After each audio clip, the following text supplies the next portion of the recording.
Thank you, ma'am. We've seen COVID over the last 2 years. It's been a pandemic. We've lost perhaps 4 lakh people in India and about 3 million people worldwide. Global warming will be a deadlier pandemic in the longer term. Our population in 1900 was 1.6 billion on this earth, and in 2020 it's been 8 billion. This is totally unviable to continue at this pace of human activity. Every country has a share of cutting down on emissions to do. I'm happy that as a population, as different political parties, all of us agree that climate change is a problem, unlike our friends in the United States, where climate change is a political issue.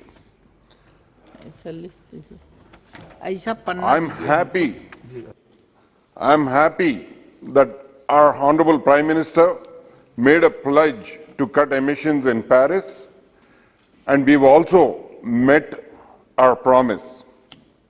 I'm sure the increased promise in Glasgow, we are on the path to achieving that. As a person from Andhra Pradesh, I personally can pledge that we are in the forefront of the solar revolution, and we are online to meet every deadline there is as far as Andhra Pradesh is concerned.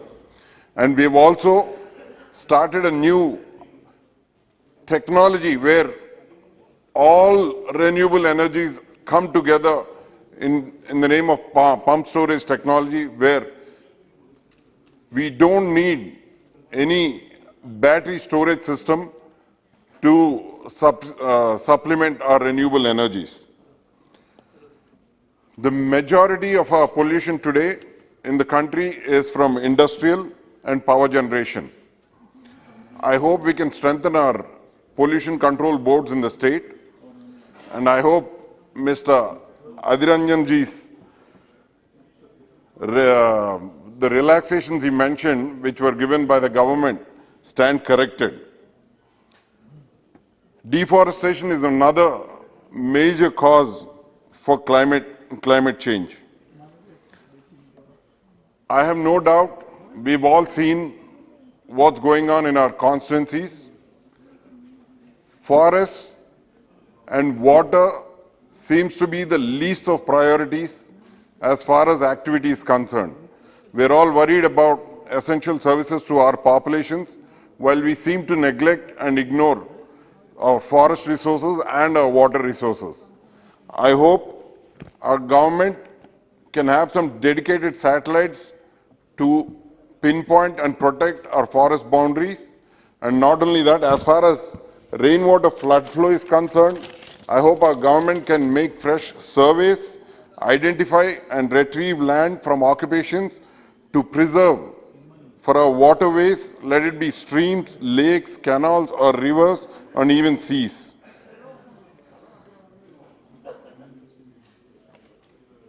And another major source of climate change is from methane, coming from livestock. Thankfully, I think our country is better placed than most countries in the West as far as livestock is concerned, as livestock amongst Indians is part of our agriculture supplement, and it is more a life cycle than it is an exclusive farming. So I'm glad to say that we are Indians as far as methane pollution from livestock is concerned. And the major source, as we all know, for the last 70 years or 100 years, major pollution for global warming is from motor vehicles. We have a solution now, electric vehicles. The world over, it's been transforming in the last few years. India has done its share, but I don't think we have done it fast enough, and I don't think we are paying enough attention to transforming or to transitioning from a traditional fossil fuel to electric vehicles. I hope the government focuses and makes a time-bound program to move towards electrification of all kinds of vehicles, let it be freight or passenger. The next way or next point of polluting or global warming is from cooking. We have made a huge stride in moving from wood cooking to LPG cooking. But even LPG cooking, though it's cleaner than wood or traditional timber burning, LPG is still a form of combustion and it contributes carbon dioxide towards global warming. Considering the latest or recent inventions or innovations in the solar technology, I request or I hope to pinpoint to the government that it is possible to invent an induction or an electric stove using solar cells, which can be standalone solutions to each house along with a battery, where cooking can not only be clean but also almost free cooking using our sunlight resource as a resource. This can save a majority of our global warming or climate change. Not only that, our dependency today on fossil fuel, either to motor vehicles or clean cooking, can almost come to a zero, helping our economy as such, as well as keeping the environment cleaner.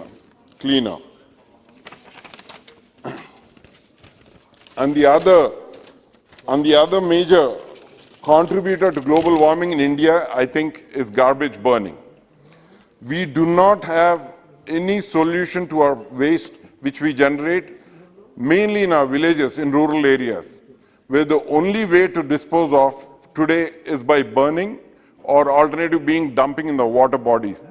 It is a shame that we have not addressed or we are unable to address the issue of garbage management or waste management in rural areas. The only hope I had is from our Honorable Prime Minister's pledge to ban single-use plastic, which has taken a backseat since COVID, I think. But I would like to bring to the attention of the government that environment-friendly regulations, especially as far as single-use plastic is concerned, will also help in decentralized development. Plastic is sourced from a few suppliers. Perhaps we all know that Reliance Industries or Mr. Ambani is perhaps a major supplier of plastic in our country. The alternative being either paper or timber or wood can be sourced from a million farmers, where cottage industries can come into the picture, rural economies will have rural enterprises, we can develop rural enterprises and pour life into villages, like instead of a few suppliers or a few industries. I would also bring to light an example of Lace chips, which is made by Pepsi. It is a shame that a company which is listed in the New York Stock Exchange has to make money off a small village in India in every corner, only because there is no regulation on the packaging, and they're openly polluting, not just India, of course, the rest of the world, versus the alternative in the past, maybe 20 years ago, 30 years ago, all of us would have seen every village had a sweet meat shop made locally, laddu or so be it or whatever. It was made locally and consumed locally, where there was not a single point of pollution. I hope we can regulate every single bit of single-use plastic, so which will help our rural economies, rural enterprise and rural employment as such. My final plea is, all of us have to agree that climate change is a clear and present danger, and I hope we can all come together to prepare for our future generations. Not only that, our Prime Minister has made a commitment, like we all spoke about, to reduce carbon emissions by 1 billion tons by 2030, which I hope will be a reality, and I hope we'll see more plans to getting there, and also his pledge by 2075 to reach carbon neutral. And I hope this discussion will lead to more regulations, more laws, and we prioritize on environment and global warming, as so far It has taken a back seat in every way, and I hope we can make that a priority versus just development and economy. Thank you very much.